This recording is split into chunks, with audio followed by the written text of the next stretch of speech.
군 장병이 아프면 제대로 된 진료를 받을 수 있도록 군 의료 서비스 개편이 가속화되고 있습니다. 획기적인 개선을 통해 장병 만족도를 극대화할 수 있을까요? 국방 포커스 지금 시작합니다.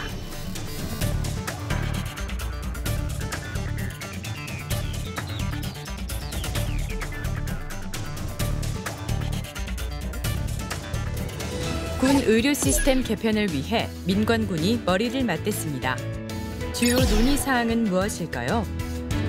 군 복무 중 질병이나 부상을 입은 병사는 국가가 끝까지 책임지도록 지원을 아끼지 않을 것입니다. 국방개혁 2.0을 통해 가속화되고 있는 군 의료 시스템 개편. 선택과 집중을 통한 근본적인 개혁이 될 수 있을지 지금부터 살펴보겠습니다. 시청자 여러분 안녕하십니까? 윤지연입니다. 지금부터 군 의료체계 개편 추진 현황과 기대 효과를 살펴보겠습니다. 함께 분들 소개해드리죠. 양성태 국방부 보건정책과장 나오셨습니다. 안녕하십니까? 전성진 한국국방연구원 인력연구센터 책임연구위원 나오셨습니다. 네, 안녕하십니까? 정재훈 가천대학교 예방의학과 교수 나오셨습니다. 네, 안녕하십니까? 우리 군의 전력은 꾸준히 발전해 왔지만 의료 수준은 국민 기대치에 미치지 못했는데요. 이제 이런 오명을 벗을 수 있을까요? 최근 환자 중심 군 의료 시스템 개편을 위한 민관군 토론회가 열렸습니다. 이게 어떤 자리인지 먼저 얘기 들어보겠습니다. 과장님 소개해 주세요. 네, 지난 18일이었죠. 국회의원회관에서 국회 국방위원장이신 안규백 의원님 주관으로 열린 토론회였습니다. 네. 먼저 이 개최 취지나 배경에 대해서 좀 제가 설명을 드려야 될 것 같은데요. 국방부는 국방개혁 2.0의 주요 분야로서 군 의료 시스템 개편을 추진하고 있습니다. 올해 1월에는 대통령 재가를 마쳤고요. 5월까지는 이제 구체 실행 계획을 만들었죠. 네. 그리고 이제 6월에 저희가 이거를 대외 발표하면서 국회에 이제 계시는 여야 의원님들께 보고를 하는 과정에서 안규백 의원실에서 이제 제안을 해가지고 네. 이 토론회가 열린 건데요.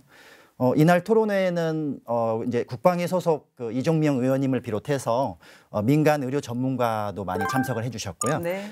군 의료 인력은 이제 두말할 필요도 없고 야전 지휘관 분들도 많이 참석을 해주셨습니다. 왜냐하면 이제 군 의료의 사실 현장에서는 지휘관의 어떤 부대 관리 측면에서도 굉장히 밀접한 관계가 있거든요. 네.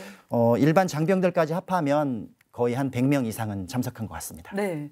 현장의 목소리도 반영이 됐을 것 같은데요. 그러면 주로 어떤 논의들이 이루어졌습니까? 네, 이 토론회 제목에서 아마 알 수 있을 텐데요. 그 안규백 의원실과 국방부가 하고 있는 일은 이제 지금 군 환자가 발생한 그 시점부터 치료가 완치되는 시점까지 장병이 실제 만족할 수 있는 어떤 의료 서비스를 받을 수 있는 그런 방안을 모색해보고자 그렇게 진행을 했습니다. 예. 먼저 그 환자 중심의 진료 여건 개선을 위해서는 민간 의료기관에서 실제 환자를 이제 진료하고 계시는 의사 선생님들도 많이 참석을 해주셨고요. 예. 두 번째로는 이제 골든아워의 응급 조치, 그다음에 환자 이송이 굉장히 중요한 지금 실정인데 이러한 그 환자 이송에 대한 역량 강화 방안에 대해서도 실제 그 어떤 최고 권위자라고 할 수 있는 응급의학과 교수님들 오셨고요. 예. 그다음에 정부 측면에서는 이 119에서 환자를 이제 후송하는 그런 역할을 중추적으로 담당하고 있는 소방청 관계자도 오셔서 의견을 말씀해 주셨습니다. 네. 세 번째로는 저희가 이제 국방부가 발표한 군 의료 시스템 개편 실행 계획이 있는데 이거를 저희가 이제 토론회 전에 사실 다 나눠드리면서 그 평가를 부탁드렸거든요. 예. 그래서 이제 마지막으로 참석하신 김현정 교수님께서는 이 국방부 실행 계획안에 대한 평가의 의견도 주셨습니다. 네, 그야말로 다방면의 전문가들이 함께했던 뜻깊은 자리였는데요. 그런데 전 박사님, 네. 그동안 꾸준히 제기되었던 것이 군 의료 체계 빈곤의 악순환입니다. 이렇게 민간군 협업을 통해서 해법을 찾을 수 있을지 궁금해지고요. 또 군 의료 시스템에 어떤 특징이 있을 것 같습니다. 그렇습니다. 또 민간군 협업이 왜 필요한지 이런 거 조목조목 좀 말씀 좀 해주세요. 예, 사실 저도 그날 토론회 때 참석을 했었습니다. 예, 거기서 이제 많은 분들이 오셔서 각 분야에 계신 분들이 의견을 주셨는데요. 먼저 이제 군 의료 시스템 전체적인 특징을 잠깐 말씀드리면 뭐 일단 환자군은 대부분이 이제 20대 젊은 남성으로서 되어 있고 예. 대부분은 근골격계의 경증 환자들입니다. 이제 게다가 군 의료를 지원하는 군의관은 또 대부분 단기 군의관으로 구성이 되어 있습니다. 예. 게다가 이제 전부 이제 무료라는 것 때문에 민간하고의 의료 체계는 좀 많이 차이가 있습니다. 그래서 이제 그런 부분에 대해서 조금 먼저 군 의료의 특징에 대해서 말씀을 드렸고요. 그다음에 이제 민간군 협업과 관련해서는 현재 우리 국가의 민간군이 환자를 본다는 것은 공통적이지만 네. 조금은 특징을 가지고 있다라고 봅니다. 우선 이제 민간 의료가 공공이나 군 의료보다는 많이 발전을 돼 있는 것은 사실이거든요. 네. 그래서 의료 수준이나 의료 서비스 측면은 민간 의료 체계를 조금 따라갈 필요는 있는 것 같고요. 공공 의료 같은 경우는 메르스나 사스, 신종플루 같은 이제 어떤 방역 쪽이나 예방의학 분야 쪽에 좀 국가 차원에서 좀 신경을 써야 될 것 같고 네. 마지막으로 군 의료는 군 특수성을 반영을 해서 국가적인 재난이나 또는 군 특수성이 반영된 뭐 중증 외상 또는 관련된 뭐 총상이나 그런 쪽에 조금 특성화할 필요가 있다라고 하겠습니다. 예. 그래서 그런 특징들을 좀 가지고 민간군이 이제 협업이 필요하다고 하겠습니다. 네. 박사님 설명 들어보니까 그 군 의료 체계의 어떤 병폐적이었던 거, 뭐 빈곤의 악순환을 해결하기 위해서는 민간군 협업 정말 절대 필요한 것 같습니다. 교수님도 의견 주시겠습니까?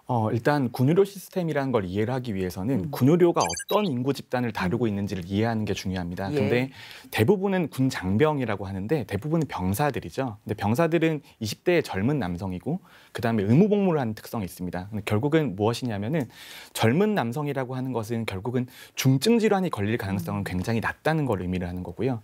의무 복무를 하고 있다는 것은 결국은 사회로부터 저희가 빌려온 자원이기 때문에 네. 어떠한 문제가 있어도 다시 건강하게 돌려줘야 되는 의무를 국가가 지니고 있다라는 그 두 가지 특성이 있는 상태입니다. 예. 그런데 의료 시스템이라는 건 결국은 굉장히 자본과 노동이 많이 들어가는 시스템이거든요. 근데 그런 경증의 환자이면서 중증도일 가능성이 낮은 환자이지만 군 복무를 통해서 많은 근골격계 질환이라든지 발열들이 있는 그런 의료 수요가 많은 사람들을 진료를 하면서도 비용은 어느 정도에서 절약을 할 수 있는 그런 시스템을 만들어내는 게 군의료 시스템의 목적인 거거든요. 네. 근데 사실 양립 가능하기가 굉장히 어려운 주제입니다. 네. 그래서 이제 이런 문제들은 우리나라만 겪은 건 아니고요.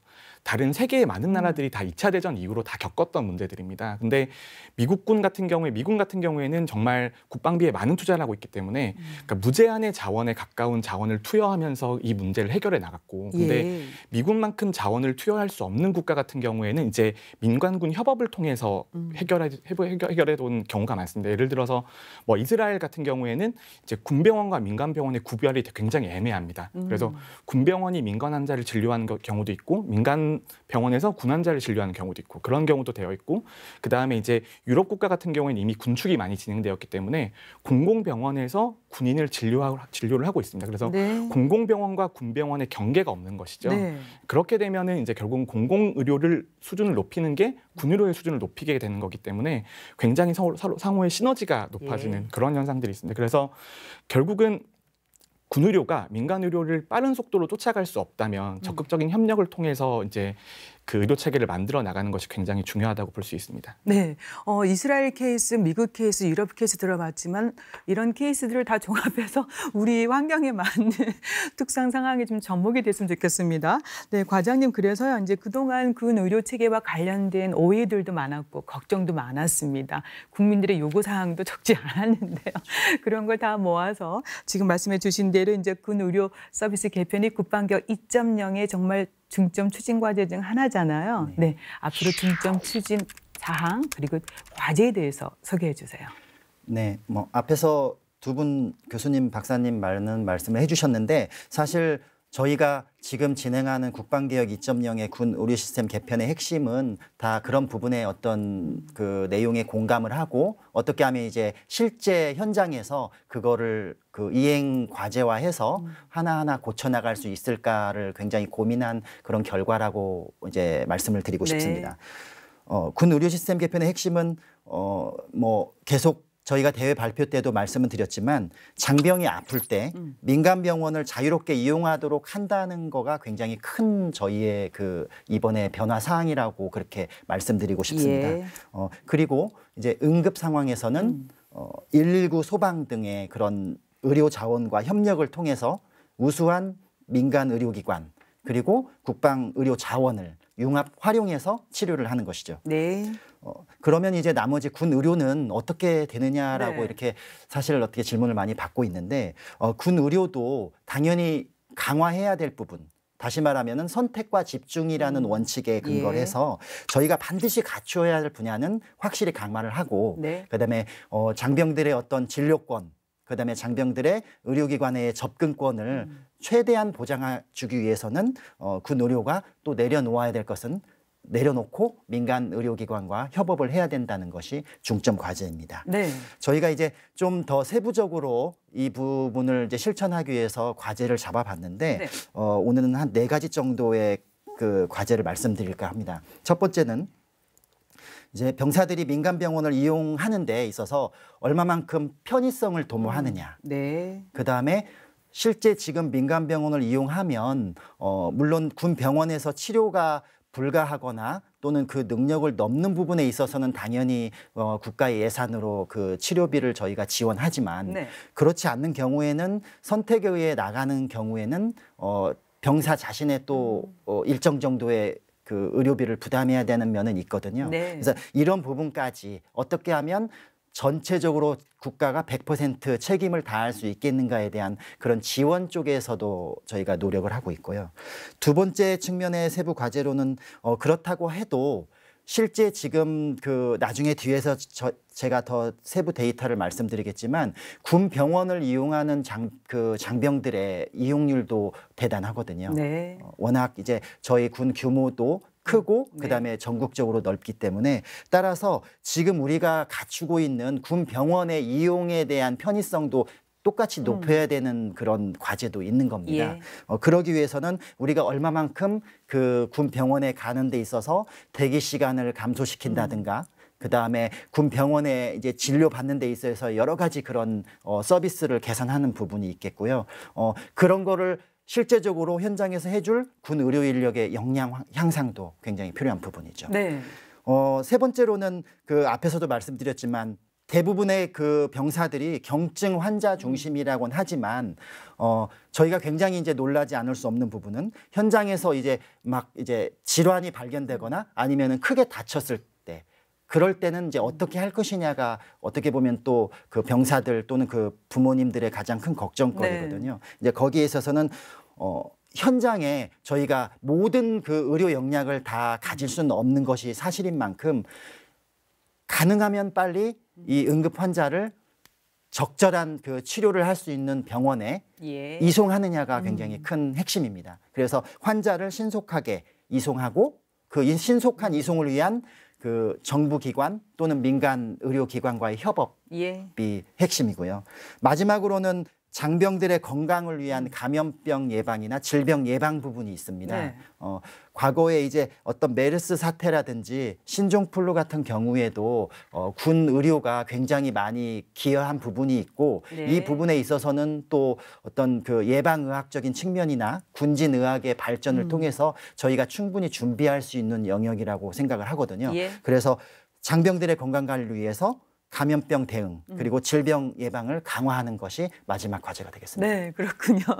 지금 관장님께서 추진 목표 그리고 세부 과제도 살짝 소개해 주셨는데 이런 것들을 이제 어떻게 생각하고 계시는지 질문 드리고 싶고 네. 그다음에 이전에는 또 이런 게 없었는지 네. 이전과 좀 비교해 봤을 때 어떤 부분이 좋아지고 있는지 정말 이렇게 획기적인 개선이 가능해질 수 있을지 이런 의문점이 있습니다. 물론 지금 열심히 하고 계시는데요. 교수님 먼저 말씀해 주세요. 저희 과장님께서 많은 과제를 설명해 주셨는데 네. 결국은 핵심은 뭐냐면 지금의 그 새롭게 개편되는 과제의 핵심은 민간 의료의 이용에 대한 이용 가능성을 높였다는 거에 있습니다. 근데 이전까지도 국방 의료 개혁에 대한 요구가 굉장히 많이 있었고 국방 요구에 대한 시도들이 많이 있었습니다. 예. 근데 그럼에도 불구하고 아직까지 국민의 신뢰를 얻지 못하고 있는 데는 이유가 있는데 제 생각에는 군 의료 내부에서의 조직적으로 이제 강화를 한다든지 아니면 군 내부의 성장 동력만으로 그 민간의 의료의 발전 속도를 따라잡으려고 했던 것, 그것이 굉장히 큰 문제 중에 하나였다고 생각을 합니다.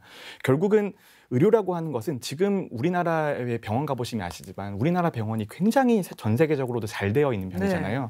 근데 우리 장병 같은 경우에는 군 복무 전까지는 민간 병원을 이용을 하다가 군 입대와는 동시에 군 병원을 이용을 해야 되는 상황이거든요. 그러면 안 좋은 걸 이용하다가 좋은 걸 이용을 하면 좋은 걸 느낄 수 있지만 네. 근데 좋은 걸 이용하다 안 좋은 걸 느끼면 그건 훨씬 더 크게 느껴지잖아요. 그러니까 그런 문제가 있기 때문에 결국은 어느 정도의 민간 의료와랑 최소한 동등한 수준의 서비스를 제공하기 위해서는 군 병원의 노력이 이때까지 필요했고 많은 노력이 이제 있었지만 결국은 같은 수준에 도달하기는 굉장히 어렵다는 게 증명이 된 거거든요. 네. 그래서 특정 진료의 영역, 특히 경증 진료 같은 영역에 있어서는 민간 병원에 대한 접근성을 확실하게 보장해 준 그런 정책이라는 거에서 저는 굉장히 평가를 하고 싶고 예. 그리고 이제 민간 의료를 이용할 수 있게 된 것도 이제 시대적인 흐름입니다. 예전에 네. 80년대, 90년대에서는 저희 양구, 원통 이러면은 정말 나오는데 몇 시간씩 걸리는 네. 그런 지역이라고 생각을 했는데 제가 현장의 역학조사 같은 것들을 다니면서 그런 지역을 다 다녀보면 네. 생각보다 굉장히 서울에서 가깝습니다. 지금은 터널도 잘 되어 있고 고속도로 잘 되어 있어서요. 그래서 현장에 근무하고 있는, 그러니까 복무하고 있는 부대에서 민간 의료기관까지의 시간적인 거리가 굉장히 줄어든 거죠. 네. 절대적인 거리는 비슷하지만 시간적인 네. 거리는 거의 10%, 20%로 줄어들었기 때문에 장병들이 이제 민간 의료기관을 이용할 수 있는 그 여건이 마련이 된 겁니다. 그래서 민간 의료 여건이 이제 마련된 상황에서 이거를 정책적으로 지원해 주는 건 굉장히 좋은 것이라고 생각을 하고요. 근데 나머지 이제 군병원의 역량을 강화하고 그다음에 뭐 선택과 집중을 통해서 특정한 영역에 대해서 발전을 지속시켜야 되는 것은 군 의료의 당연한 의무이고 책무입니다. 네. 그래서 그런 것들은 결국은 국민의 지속적인 관심이 있어야 되는 부분이라고 생각이 들고 결국은 가장 중요한 것은 이제 병력 문화 개선과 더불어서 장병들이 민간 의료기관을 자유롭게 쓸 수 있게 된 것 거기에 저는 높은 평가를 하고 싶습니다. 네, 그러면은 획기적인 개선이 될 수 있다라는 의견을 좀 한번 해보겠습니다. 네, 근데 저는 획기적인 개선 이 이제 가능할 수도 있고 가능하지 않을 수도 있는데 이제 과장님이 얼마나 열심히 하시냐에 따라서 이제 많은 것들이 결정이 네. 되겠죠. 네. 어떻게 생각하십니까? 예, 그 앞에 정 교수님께서 좋은 말씀해 주셨는데요.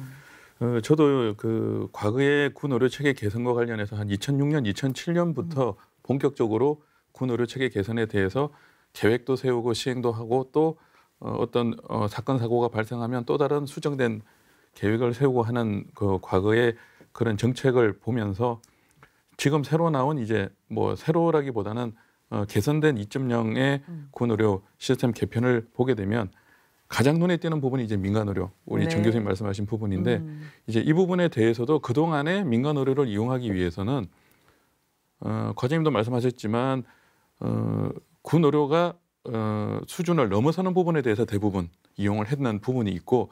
이제 이용 절차에 대해서도 그동안은 군 병원까지 가서 거기서 군의관의 소견서를 받아서 민간 의료를 이용을 했다면 네. 앞으로는 자기가 소속돼 있는 부대의 군의관이 소견서를 작성을 해주면 바로 민간 병원을 이용할 수 있는 네. 일단 절차상에서도 많은 시간적인 또는 그 의사결정상의 단축이 됨으로써 장병들이 예전보다는 많이 만족한 수준의 의료 체계가 개선이 된 부분이 분명히 있다라고 예. 할 수 있겠습니다. 그다음 한 가지는 그 동안에도 뭐 환자가 발생해서 민간 병원에 있을 때 그 의무사에서 그런 위탁 환자에 대해서 관리하는 팀들이 없는 건 아니었습니다.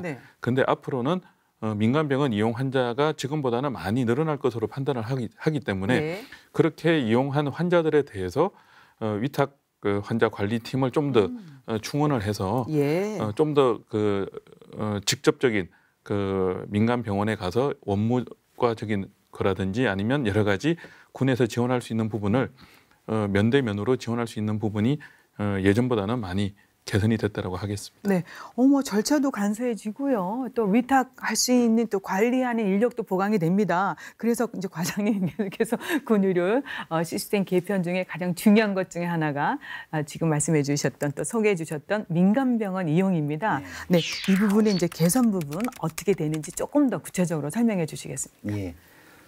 무엇보다도 그 정 교수님께서 말씀하신 것처럼 획기적으로 한번 개선해 보겠다는 말씀은 제가 대답을 먼저 드릴 수 있겠습니다. 네. 그 먼저 전제로 해야 될 것이 많은 국민들이 좀 아직도 모르시는 부분이 있어서 그런 건데 지금도 병사들이 군병원을 가든 민간병원을 가든 그건 자기가 선택에 따라 갈 수 있습니다. 그래서 이 선택의 폭을 넓힌 거는 사실인데 네. 중요한 건 선택을 했는데 그 자기가 선택한 그 의료기관을 가기까지 너무 어렵고 돌아간다면 그거는 선택의 기회를 준 게 아니거든요. 네. 만약에 제가 어느 대대에 속한 병사라고 했을 때 민간병원을 이제 이용하기 위해서는 대대 의무실을 가겠죠. 네. 그러면은 이제 거기가 아니면 또는 사단 의무대라도 가서 1차 진료를 봐야 된다는 겁니다. 그리고 나서 그 권역 군병원에 가서 다시 진료를 받고 군의관의 진단서를 발급받아서 이제 청원휴가를 신청합니다. 그러면 청원휴가를 신청하면 지휘관의 승인을 얻어서 이제 민간병원을 이용하든지 아니면은 당일날 그냥 간부랑 동행해서 근처의 민간병원에 외출을 통해서 갔다 오는 게 현실이고요. 네. 이런 부분을 저희가 이제 개선하겠다는 거고 방금 말씀드린 그렇게 하면 경증 환자든 또는 간단한 검사를 받는 경우에는 뭐 외출 시간을 통해서 하루 만에 끝날 수도 있겠지만 네. 여러 가지 민원 사항을 통해서 들어오는 내용은 결국은 이런 복잡한 어떤 절차 때문에 그날에 자기가 원하는 진료를 못 받고 되돌아오든지 아니면은 그 정도도 안 되기 때문에 2일, 3일씩 이제 청원휴가를 쓰게 되는 현실이었거든요. 네. 그래서 앞으로는 소속 부대에 있을 때 그 소속 부대 군의관이건 아니면 다른 군의관이건 아니면 병원 군의관이건 전문의의 그런 소견만 있으면 민간병원을 지금 이용하도록 간부 동행 없이 그냥 구두로 승인만 받고 예. 다녀오도록 하고 있는 거죠. 가장 시급했던 그 민간병원 이용 절차가 간소화되고 있는 거잖아요. 네네. 네. 군의관의 진단서만으로도 민간병원 치료가 가능하다면 혹시 민간병원 쏠림 현상으로 앞서 지적한 근 의료체계 빈곤의 악순환을 가속화시킬 우려는 없는 건지 병사들의 민간병원 이용 현황과 이유에 대해서도 한번 짚어보겠습니다.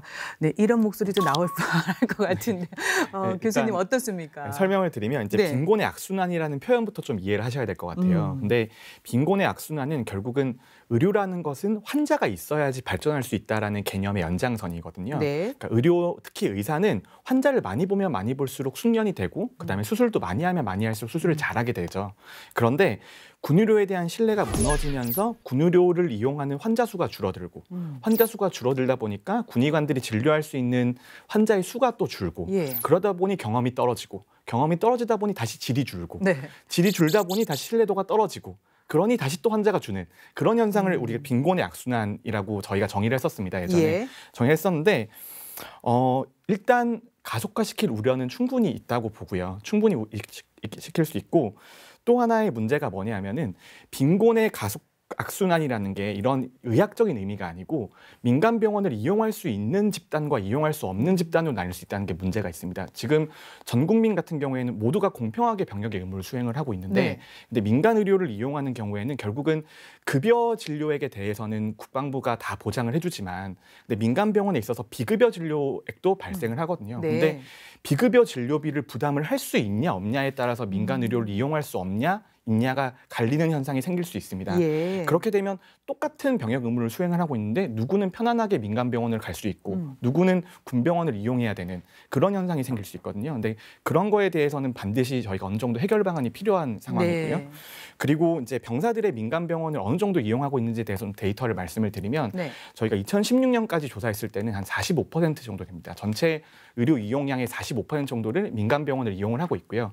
그런데 민간병원을 이용하는 비율은 점점 증가하고 있습니다. 왜냐하면 2000년대 초반까지는 민간병원 자체를 이용할 수가 없었고요. 네. 근데 그러다가 이제 민간 의료기관 이용에 대해서 점점 이제 제도적인 지원이 정착이 되면서 민간 의료를 이용하는 비율이 점점 늘어나고 있습니다. 늘어나고 있는데 근데 이것을 막상 뜯어보면은 정말 중한 질환을 민간병원에서 먼저 진료를 보는 경우는 거의 없고요. 네.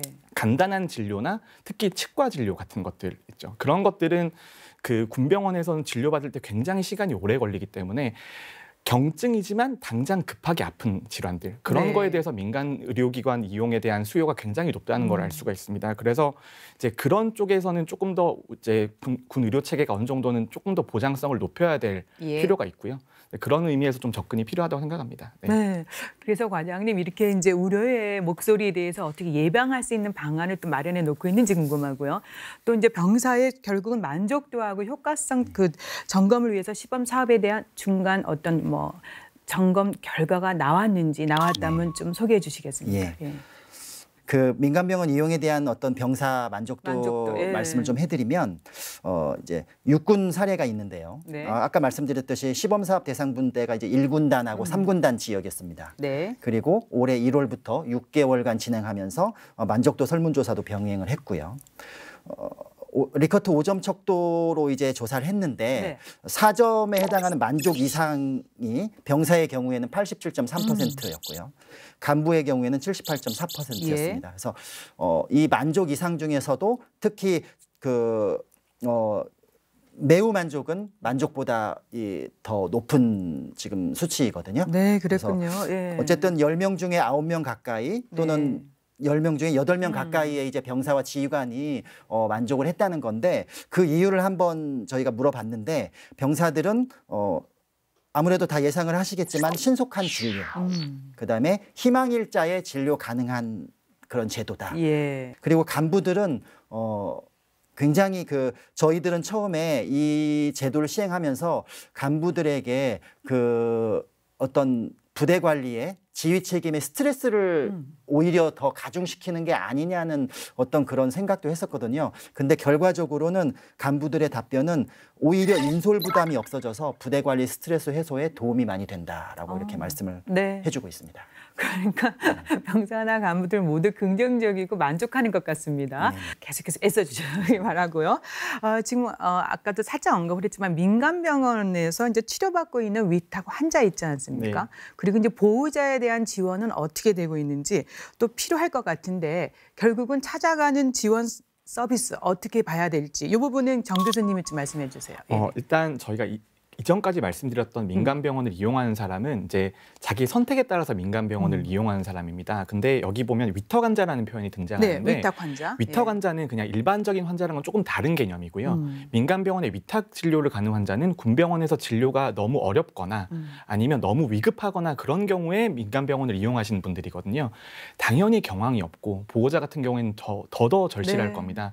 근데 제가 이런 경우를 굉장히 많이 봤는데 가시면 일단 중환자실에 들어가는 경우가 굉장히 많고 그렇기 때문에 보호자가 얼마나 군대 가서도 얼마나 걱정이 많으실 텐데 네. 중환자실에서 처음 아들을 보게 된다면 얼마나 경황이 없으시겠습니까? 근데 이제 이런 찾아가는 지원 서비스는 사실 이전부터 더 일찍 도입됐어야 될 그 정도의 서비스고 예. 사실 제가 지원 서비스를 하시는 분들과도 굉장히 일할 기회가 많았는데 오히려 굉장히 고마워하십니다. 근데 왜냐하면 이제 민간병원 가게 되면 필요한 뭐 치료비라든지 아니면 뭐 재반에서 안내라든지 그런 것들이 절차가 굉장히 복잡하고 이제 중요한 결정을 해야 될 때가 있는데 네. 그럴 때마다 옆에서 도와주시기 때문에 오히려 굉장히 이제 만족도도 좋으시고 예. 그다음에 끝나고 나서도 감사하다는 인사를 받는 경우가 많다고 들었습니다. 그래서 이런 서비스 같은 경우에는 항상 환영입니다. 네.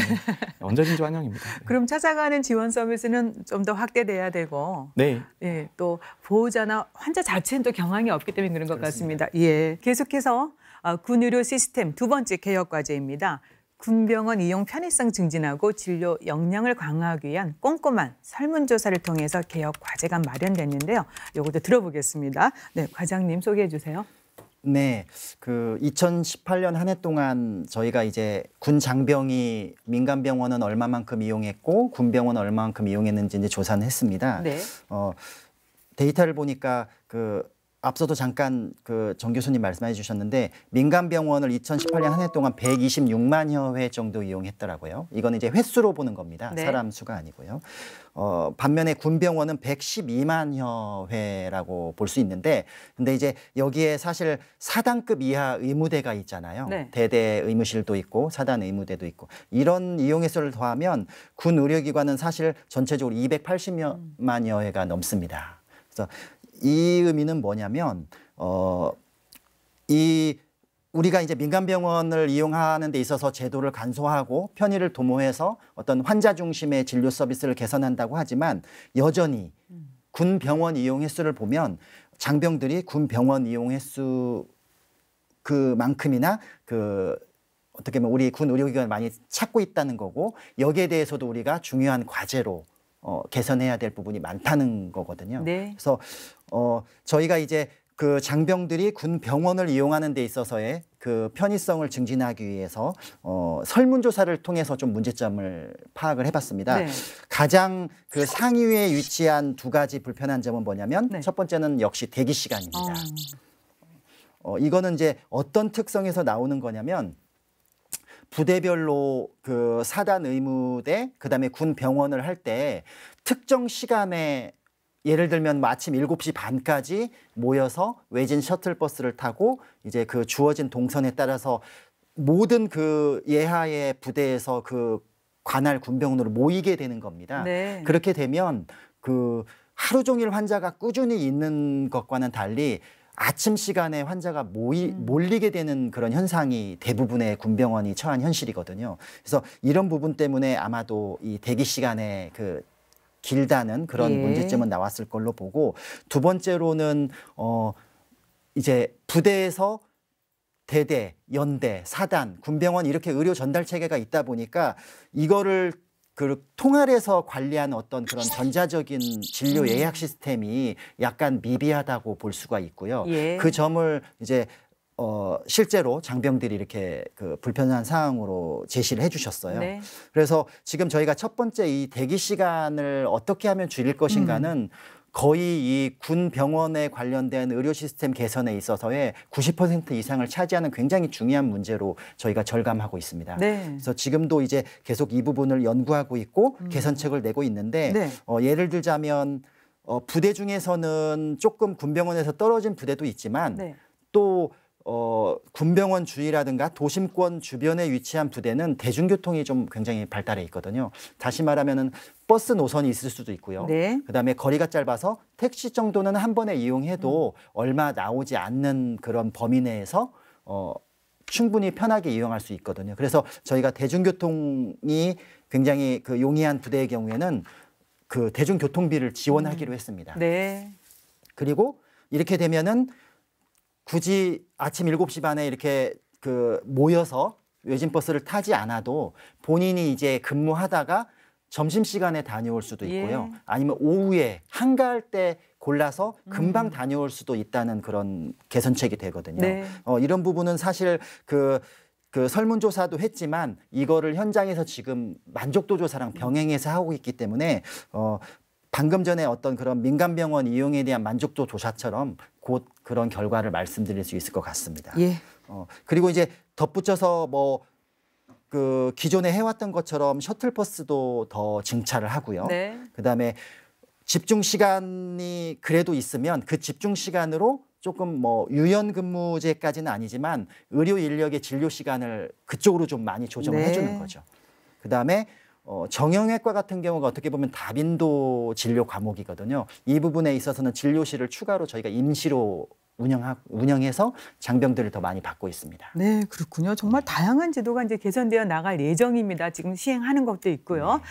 민간 인력을 이제 군병원에 배치하는 것뿐만 아니라 군의관하고 또 간호장교의 장기 보직이나 민간병원 근무를 통한 군병원 전문 인력의 의료 수준 개선 그리고 역량 강화도 필요할 것 같습니다. 자, 이런 부분은 또 어떻게 진행이 되고 있는지 전 박사님 좀 상황을 설명해 주시겠습니까? 예, 그 이번 목표가 이제 환자 중심의 이제 군 의료 체계 개선이라는 측면에서 이 부분은 가장 중요한 부분이라고 생각을 합니다. 네. 군 의료의 목표는 환자가 발생했을 때 최고의 의료 지원을 통해서 완전한 전투력 복원에 있다라고 생각을 하고 예. 있습니다. 그렇게 하기 위해서 필수적인 게 이제 군병원의 전문 인력의 의료 수준을 개선한다든지 역량 강화가 필요한데요. 근데 이제 역량 강화 측면에서 보면 닭이 먼저냐 달걀이 먼저냐를 제가 좀 말씀을 드리고 싶습니다. 네. 무슨 말씀이냐면 아까 우리 정 교수님께서도 말씀하셨지만은 군 의료 인력에 대한 전문 인력이 어떤 술기를 쌓기 위해서는 환자군이 유아부터 이제 노인까지 여러 질병을 환자를 봐야 되는데 군 특성상 20대 건강한 남성 위주로 하다 보니 네. 실제 군 의료의 전문 인력에 대한 어떤 향상이라든지 역량 강화 측면은 제한될 수밖에 없습니다. 그래서 그런 측면에 대해서 이제 국방부에서도 조금 더 그 의료 인력에 대한 역량 강화를 어떻게 할 수 있는지를 네. 고민을 해야 될 필요가 있고 이제 그러다 보니까 이제 그 군의관과 간호장교 같은 경우도 민간 병원에 좀 보직을 하게 해서 예. 이제 어떤 술기를 쌓을 수 있는 경험도 필요하다라고 하겠습니다. 네. 그다음 한 가지는 이제 보직 기간에 대한 문제인데요. 네. 유니폼을 입고 있는 이제 현역은 장교 또는 부사관의 그 인사 운영 제도 내에서 움직여야 됩니다. 뭐 그 내에서는 이제 병과나 특기별로 조금 차이는 있습니다만은 주로 장기 보직을 할 수 없기 때문에 네. 그 부분에 대해서 참 군 의료가 또 전문성을 발휘하기 위해서는 좀 많이 필요한 부분이다라고 생각이 되고요. 네. 마지막으로는 군 병원은 의사와 간호사뿐만 아니라 의료 지원 인력이 있습니다. 네. 방사선사라든지 이제 임상병리사, 물리치료사, 치위생사 등 그분들에 대해서도 같이 역량을 강화를 해서 네. 전체적인 의료 인력 전반이 역량 강화가 되어야지만이 네. 양질의 의료 지원이 가능하다라고 봅니다. 네, 그렇군요. 그리고 또 중요한 것 중에 하나가 이제 응급 환자가 발생할 경우에 신속한 그 조치 필요하잖아요. 관련된 개혁 과제 어떤 겁니까? 예, 맞습니다. 사실 그 응급 환자가 발생할 경우에 이제 어떻게 이제 군에서도 이 환자를 그 군병원 또는 민간 의료기관에 이송하는지도 중요하고요. 그다음에 정부 입장에서도 이 부분에 대해서는 굉장히 그 심혈을 기울여서 네. 정책을 만들고 있거든요. 저희 이제 군에는 메디온 부대에 이제 응급 의료 헬기가 7대 운영되고 있고 네. 실제 16년 이후로 한 380여 회 이상 지금 환자를 실어나르고 있다고 예. 그렇게 제가 들었습니다. 올해 말에는 그 야간이라든지 악천후 때도 환자 이송이 가능하게끔 그런 후송 작전을 하게끔 의무 후송 전용 헬기가 이제 도입될 예정인데 네.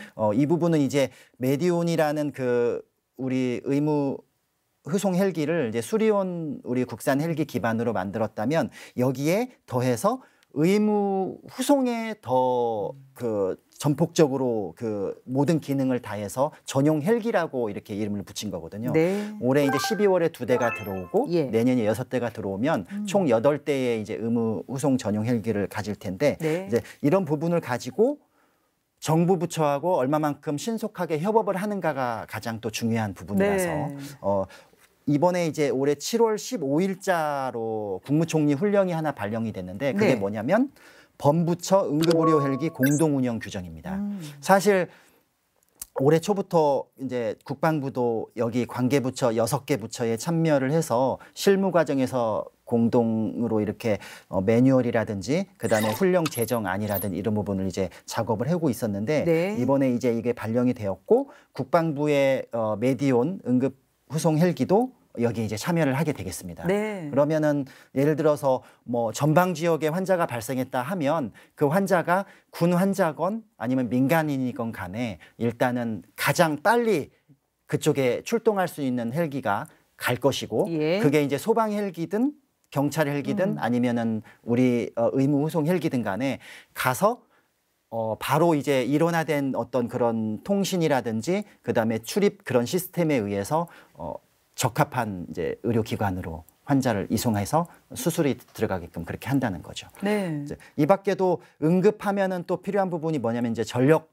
그 전문 인력 부분입니다. 그래서 전문 인력 면에서도 지금 현재 저희는 이제 대대급까지만 응급구조사가 배치가 돼 있거든요. 네. 근데 이 부분이 이번에 이제 국방개혁 과제에 속해 있고 전투사단 중대급까지 응급구조사를 배치할 예정입니다. 네. 그래서 이 부분은 지금도 이제 계속 그 재정 당국하고 협의를 통해서 내년, 내후년까지 전체적으로 이제 배치를 할 예정이고요. 네. 가능하면은 그렇게 되면은 그 중대급 이하에서도 환자가 발생했으면 네. 그 환자가 이제 뭐 물론 이제 경증 환자는 사실 여기에 해당하진 않지만 뭐 총상이라든가 또는 폭발창 또는 그 외에 여러 가지 요즘에 또 그 그 전방 부대 그 산악 지형이나 이런 도로가 안 좋은 지형에서는 교통사고 등이 그 발생할 가능성이 높은데 예. 그럴 때 신속하게 이송을 해서 치료를 하고 더 중요하게는 생명을 살릴 수 있도록 네. 그렇게 할 예정입니다. 응급 환자 수송 체계는 정말 획기적으로 개선될 예정이라서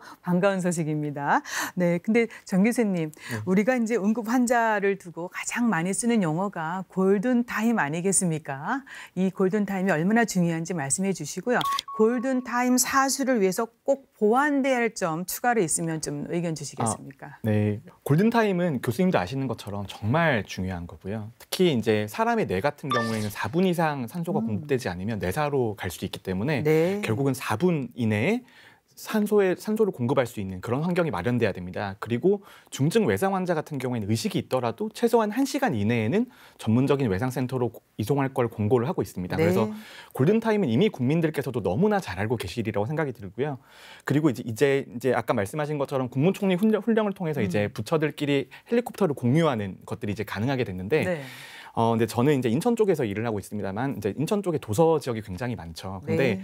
소방청 헬리콥터로는 이제 이런 장마철이나 태풍이 지나가면 갈 수가 없습니다. 갈 수가 없는데 지금 우리나라에서 가지고 있는 의무 후송 전용 헬기 중에 가장 좋은 헬리콥터가 국방부에 있습니다. 네. 국방부에 있어서 오히려 이제 우리가 이때까지 민간 의료에서 굉장히 많은 도움을 받았다면 오히려 민간 영역에 도움을 줄 수 있는 중요한 영역 중에 하나가 이 의무 후송 분야입니다. 예. 그래서 국방부가 도움을 줄 수 있을 만큼 이제 국민들한테 도움을 줄 수 있을 만큼은 드리는 게 당연한 예. 의무라고 생각이 들고요. 그다음에 이제 골든타임 사수를 위해서는 저희가 필요한 것들이 굉장히 많습니다. 근데 결국 골든타임은 대부분을 보면 병원에서 왔을 때 골든타임이 늦어지는 경우는 거의 없습니다. 결국 얼마나 후송을 빨리 오냐, 예. 그리고 처음에 얼마나 신고가 빨리 되냐의 예. 문제거든요. 그래서 군의료에서의 골든타임이라고 한다면 첫 번째 그 장병들이 얼마나 빠르게 신고를 하고 헬리콥터가 후송할 수 있는 지점까지 얼마나 빨리 옮겨주냐가 가장 중요한 지점입니다. 그래서 그런 의미에서는 이번에 도입되는 의무후송 전용 헬기가 굉장히 큰 전환점이 될 거라고 생각이 들고요. 네. 네, 그거 말고도 이제 영상 통화라든지 그런 걸 통해서 빨리 의사결정을 하고 빨리 지원을 해주는 그런 시스템이 결정이 된다면 조금 더 도움이 되지 않을까 그렇게 생각을 합니다. 네, 메디온의 역할이 점점 강화돼야 될 것 같습니다. 네, 전 박사님, 이제 부처 간 협업 정말 중요합니다. 그거는 뭐 아무리 강조해도 지나치지 않은데 어떤 점이 더 보완되면 좋겠는지 말씀해 주시고 또 국방부 내에서도 자체 역량 강화 중요하지 않겠습니까? 그렇습니다. 보완점 있을 것 같아요. 네. 예. 저는 이제 자체 역량 강화 측면에서 조금 한 두 가지 말씀을 네. 드리겠습니다. 이제 앞에 과장님이나 이제 정 교수님께서 결국 이제 의무송 헬기를 말씀하셨는데요. 저 역시 군의 강점이라고 하면 이 부분을 꼽을 수 있겠습니다. 네. 그래서 이제 응급처치 후에 이제 항공으로 이제 후송을 함으로써 후송 체계는 이제 군을 이용을 한다고 하더라도 이제 그 후송 체계 이후에는 이제 좀 발달되어 있는 민간 의료를 이용을 하면 되기 때문에 네. 1차적으로 후송에 해당하는 이제 골든타임을 확보하기 위해서는 군 의료 체계 내에 있는 의무후송 헬기에 대한 횟수나 어떤 그 활용을 많이 함으로써 거기에 근무하고 있는 이제 그 조종사 및 승무원들 또는 거기에 같이 탑승하게 되는 의료 인력에 대한 또 응급에 대한 이제 임무 능력도 이제 향상을 시킬 필요가 있을 것 같고요. 네. 그 다음에 한 가지는 아까 과장님께서 이제 응급 구조사를 이제 전방사단에 중대급까지 배치를 한다고 했는데 저는 대환영입니다. 네. 근데 이제 거기서 간과하면 안 되는 부분이 확보된 응급 구조사에 대한 인사 관리나 진급 관리, 어떤 보상에 대한 문제입니다. 네. 그다음 그거는 조금 이따 말씀을 드리고요. 지금 중대급에 한 명씩의 응급구조사가 배치가 된다고 했을 때 제일 큰 문제가 과연 중대급의 응급 환자가 얼마만큼 발생할까입니다. 발생을 하면 안 되겠지만 발생을 해야지만이 응급구조사가 자기의 술기를 본인의 술기를 유지하고 발전시킬 수 있는 부분이 되는데 그 네. 부분이 되게 제한적일 수밖에 없다라는 거거든요. 예. 그래서 크게 두 가지를 정리를 해보면 응급구조사에 대한 어떤 교육훈련이나 술기를 유지할 수 있는 방안을 1차적으로 만들어야 될 것 같고요. 두 번째는 응급구조사의 이제 주로 응급구조 부사관이 되겠죠. 그 부분에 대한 어떤 계급별 인력 구조라든지 수당 체계라든지 또는 보수교육 등등을 통해 가지고 안정적인 예. 그 의료 지원을 할 수 있는 그 부분이 중요하다고 하겠습니다. 네, 골든타임 사수.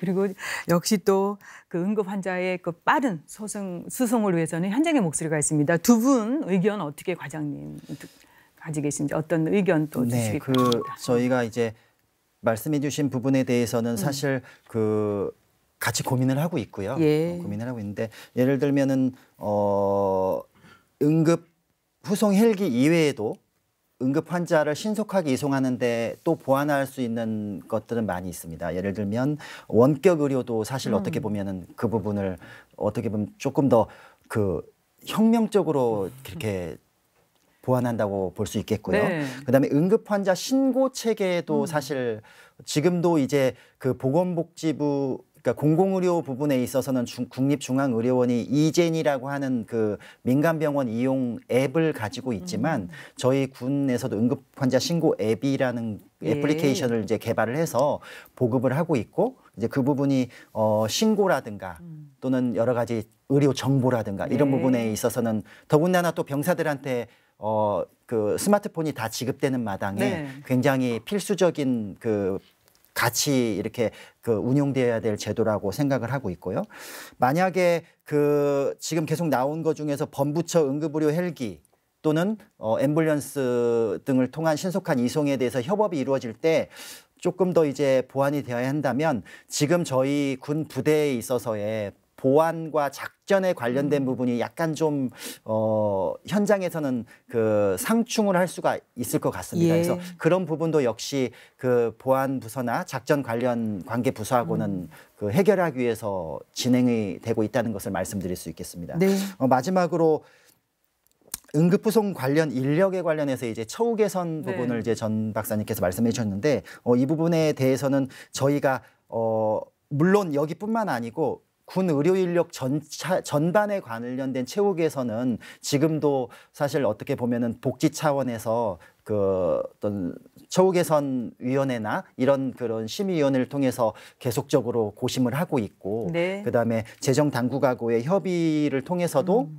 군의관부터 또 간호 인력 그다음에 말씀해 주신 이제 응급 구조사 영역에까지 그 최선의 노력을 다하고 있다는 말씀을 드리고 내년 예산에는 네, 반영을 아마도 이런 부분이 현실화되어서 예. 반영되기를 저로서도 굉장히 바람하지 않고 예. 있습니다.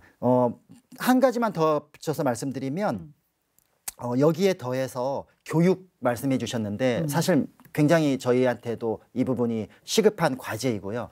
환자가 발생하지 않는다면 의료인의 그 어떻게 보면 손은 녹슬게 되는 거고요. 네. 그렇게 되면서 다시 또 빈곤의 악순환에 네. 빠질까 그런 네. 걱정이 되는 건데 저희가 이제 의무사령부나 또는 그 여러 가지 군 병원에서도 주기적으로 회의를 해서 분야별로 이런 그 의료 지원 인력 분야별로도 훈련 프로그램을 만들고 그다음 이 부분이 그 군 자체로 하는 게 아니고 응급 학회라든지 또는 외상 학회 차원에서도 적극적으로 참여해서 교육을 서로 받고 있고 조금 있으면 아마 인력의 교육까지도 네. 저희가 그렇게 할 수 있도록 지금 계획을 세우고 있는 걸로 알고 있습니다. 네. 좀 다양한 방안이 도입되고 또 실시될 예정입니다. 더욱이 4차 산업혁명 기술을 접목한 원격 의료 시스템까지 지금 보완할 예정인데요. 계속해서 군 의료 시스템 개편을 위한 마지막 개혁 과제가 되겠습니다. 질병 예방 강화 및 감염병 대응을 위한 과제입니다. 네, 과장님 한 번 더 말씀해 주세요. 사실 이 부분은 네. 이게 시간이 부족하진 않아야 될 텐데요. 이 부분은 역시 군 의료에서 정말 처음에 말씀해 주셨듯이 저희가 강화해야 될 굉장히 중요한 분야라고 말씀을 다들 해주셨고 군을 이제 민간이랑 그 특성을 비교해 보면 일단 야외에서의 훈련을 하는 집단이기 때문에 네. 감염병에 당연히 많이 노출되어 있을 네. 수밖에 없고요. 그다음에 집단 생활이라는 거는 그만큼 그 전염 가능성이 높다는 뜻이거든요. 예. 그렇기 때문에 이 야전에서의 질병 예방을 위한 그 노력이 얼마만큼이나 중요한가는 굳이 제가 더 강조하지 않아도 다들 아실 겁니다. 그래서 국방부는 이 부분을 사실 군에서 강화해야 될 이 분야라고 해서 절대 군 자체적으로 풀려고 하지는 않고 있습니다. 네. 그래서 제가 지금 말씀드린 부분은 부처 간 협업을 좀 말씀드리고 싶습니다. 네. 첫 번째는 예방 접종에 대한 부분인데요. 이미 이제 국가 예방 접종 관리 정책이 시행이 되어서 거의 몇 년만 있으면 아마 그 정책의 시혜를 입은 그 장병들이 이제 의무 복무를 하기 위해서 복무할 나이가 될 거고요. 네. 질병관리본부는 이런 부분을 또 통할하고 있는 정부 부처이고요. 그래서 그 일반 국민들 특히 그 의무 복무를 하게 되는 병사들의 예방 접종 이력을 한번 공유하고자 하는 부분이 진행되고 있습니다. 예. 이미 법은 통과됐고 10월 23일부로 실행이 됩니다. 그래서 그 말은 뭐냐면 10월 23일 전까지 저희가 이 부분이 문제가 없게끔 예. 다 시스템이건 그다음에 추가적인 후속 제도를 보완하고 있어야 된다는 거거든요. 네. 실제로 그렇게 되면 이제는 그 우리가 군에 입대하는 우리 병사들이 단 한 명이라도 어떤 미접종으로 인해서 그런 부분에 있어서 좀 구멍이 생긴다고 할까요? 그런 말을 듣지 않도록 촘촘히 관리가 될 것으로 보이고요. 예. 두 번째는 특히 이제 여름철 이렇게 뭐 장마철도 있고 기온이 높아지면은 우리가 조심스러운 것이 식중독입니다. 네. 더군다나 이제 야전에서 항상 단체로 이렇게 식사를 하기 네. 때문에 식중독 같은 경우에는 이제 한번 하면은 그 부대 전체를 관리해야 네. 되는 그런 문제점이 있고요. 이런 경우에도 역시 식약처의 지원을 받아서 저희가 신속 검사 기동 차량이라고 있습니다. 네. 그래서 이 부분에 그 식약처에 가지고 있는 의료 자산을 저희가 활용을 하는 거고요. 예. 올 여름 가을에도 계속적으로 지원을 받아서 이 부분을 현장에서 좀 효과적인 그런 결과가 나도록 조치를 하겠습니다. 마지막으로 전체적으로 보면은 예전에 이제 뭐 이렇게 구서 활동이라고 그 병원균 옮기는 이제 주 매개체가 쥐이기 때문에 네. 그런 것을 거의 뭐 예전 그내는 이제 우리 일반 가정에서도 막 하고 했는데 지금은 이제 이거를 이렇게 그 수동적으로 하지 않고 그 전문 업체를 통해서 군부대 전역에 대해서 방역을 한번 도입해 볼 생각입니다. 네. 이 부분은 내년 이제 예산을 반영해서 네. 해야 될 부분이긴 한데 지금 긍정적으로 얘기가 되고 있고 만약에 이게 반영이 된다면 특히 이제 전방 지역의 육군의 그 굉장히 그 넓은 범위를 관리하고 있으면서도 어떻게 보면은 환경 자체가 좀 열악한 네. 그런 부대를 중심으로 해서 체계적으로 진행을 해보도록 하겠습니다. 네. 정 교수님, 네. 군의 특성상 유사시를 대비해서 신속한 대응을 늘 해야 되는데 지금 설명 들어보니까 감염병 예방은 물론이고요. 또 그에 앞서서 또 여러 가지 대응이 집단 생활을 하기 때문에 빨리빨리 돼야 됩니다. 네, 보완될 부분 있을 것 같은데 네. 어떤 점을 좀 보완하면 좋을까요? 제가 아직까지 왜 군의료에 애정을 가지고 일을 하고 있는지가 여기서 나오는데 저는 네. 군 복무하면서 약 5명의 장병이 감염병으로 사망하는 걸 직접 옆에서 본 사람입니다. 그러셨어요? 아직까지 예. 감염병은 굉장히 군에서 많은 사망의 위험 요인 중에 하나고요. 네. 그리고 특히 감염병이라고 하는 것이 어떤 의미가 가지고 있냐면 신종호 출혈열은 경기도 북부에서만 주로 생깁니다. 결국은 네. 서울이나 대구나 부산에 살고 계시는 장병들은 복무가 아니면 걸릴 가능성이 없었던 감염병입니다. 네. 그러니까 결국은 군 복무로 인해서 이 감염병에 노출이 되고 그다음에 감염이 되고 그다음에 이제 뭐 중환자실 가거나 아니면 사망하거나 그렇게 되는 것들이거든요. 네. 그래서 감염병에 대한 투자가 굉장히 중요하다는 거는 정말 강조를 드리고 싶고요. 네. 그다음에 감염병의 대응은 결국 군에 있어서는 생물학전 테러에 대한 대응과 동일한 의미입니다. 네. 생물학전 테러는 결국은 감염병을 이용한 공격이고요. 감염병 대응을 지금 저희가 잘 준비해 두는 거는 결국은 생물학전 무기, 생물학전에 대한 대응과 똑같은 의미를 가지는 네. 거거든요. 결국 감염병에 대한 투자는 언제나 강조를 해도 모자라지 않는 부분입니다. 근데 지금 군 의료에 있어서 약간 좀 부족한 점이 있다면 첫 번째는 감염병을 전문으로 다루는 분들 숫자가 너무 적습니다. 너무 숫자가 적고 그다음에 감염병을 전공을 하신다고 하더라도 이 순환보직 때문에 계속 그 위치에 못 계시는 문제가 있거든요. 그래서 감염병은 생각보다 지금은 환자가 적은 것 같지만 유행하게 되면 피해가 너무 크기 때문에 네. 미리 선제적으로 투자를 하고 이제 지원을 하는 것들이 필요하게 됩니다. 그래서 지금보다는 조금 더 투자가 늘어야 되고요. 그다음에 정책적이거나 제도적인 지원도 동반이 되어야 된다고 생각을 합니다. 네, 그렇군요. 군 의료 체계 개선. 지속적으로 이제 제기되는 부분이 한정된 재화입니다. 결국은 말씀해 주신 대로 선택과 집중을 할 수밖에 없습니다. 또 민간과 공유해야 될 부분도 많습니다. 그래서 정부 간 협업이 매우 중요한데 이제 마지막으로 질문드리겠습니다. 가속화되고 개혁 과제들이 획기적인 개편으로 마무리가 잘 되기 위해서 필요한 게 무엇인지 조언의 말씀 짧게 듣겠습니다. 우선 전 박사님 먼저 말씀해 주세요. 네. 예, 간단히 한 말씀만 드리겠습니다. 네. 지금 국방개혁 2.0을 준비하시면서 우리 국방부 과장님께서 고생을 하고 계시는데 네. 저는 이 구체화된 개편 방향이 잘 정책이 반영이 되고 또 그에 따르는 예산도 좀 확보를 해서 예. 지속적으로 동일한 정책을 끝까지 갈 수 있는 그런 정책으로 갈 수 있기를 한번 바라봅니다. 정말 엑기스 같은 말씀해 주셨습니다. 네, 교수님도요. 네, 저는 조금 더 큰 이야기를 말씀드릴 텐데 결국은 국방의 의무를 지고 있는 20대 남성이라는 것이 정치, 사회, 경제적으로 어떻게 보면 굉장히 취약한 집단입니다. 취약한 집단이고 결국은 그 취약한 집단들에 대해서 사회가 다루는 시선이 나도 군대를 갔다 왔어. 우리 때는 그거보다 더 했어. 그러니까 그런 식으로 다들 이야기를 하시거든요. 하지만 그런 식으로만 이야기하면 미래의 발전 가능성이 없게 되는 겁니다. 네. 그래서 국민들이 조금 더 군 복무를 하는 장병들에 대해서 그다음에 장병들이 받고 있는 처우, 그다음에 인권, 건강권 문제에 대해서 조금만 더 관심을 가져주셨으면 좋겠습니다. 네. 네. 아마 오늘 이 프로를 보는 많은 시청자분들께서 더 많은 관심 가져줄 겁니다. 네, 과장님 마무리 말씀 부탁드리겠습니다. 지금까지 말씀드린 모든 것을 이제 만약에 요약을 하자면 4가지 저는 핵심 키워드를 제시하고 싶습니다. 개방과 소통, 융합과 협력. 네. 개방은 병사들이 민간 병원으로 자유롭게 나간다는 것에서부터 시작하고요. 네. 소통은 군 의료 인력이 민간 의료 인력하고 교류를 하는 겁니다. 그다음에 융합은 군 의료 자원과 민간 의료 자원을 합해서 더 최선의 결과를 내는 것이고요. 네. 협력은 이것을 범부처 간 자원을 공유해서 하는 것입니다. 그래서 이 4가지 가치를 실현하기 위해서 제가 말씀드리고 싶은 마지막 말은 군 의료 관계자가 모두 한 걸음씩만 전진했으면 좋겠습니다. 한 사람한테는 한 걸음이지만 네. 군 의료에는 큰 도약입니다. 네. 결국은 우리가 전투력을 향상시키고 또 말씀해 주신 대로 군 복무에 전념하고 또 아팠던 병사들이 군 복무에 또 복원할 수 있도록 군 의료 시스템이 이제 획기적으로 개선이 되고 있습니다.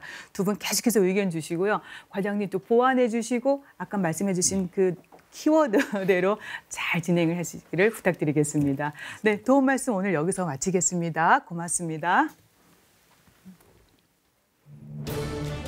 국가안보 수호에 전념하고 있는 장병들이 사고와 질병으로부터 보호받을 수 있도록 획기적인 군 의료 시스템 개편 계획이 잘 수행되기를 기대해 보면서요. 국방포커스 오늘 여기서 마치겠습니다. 시청해 주셔서 감사합니다. 다음 주에 다시 찾아뵙겠습니다. 안녕히 계십시오.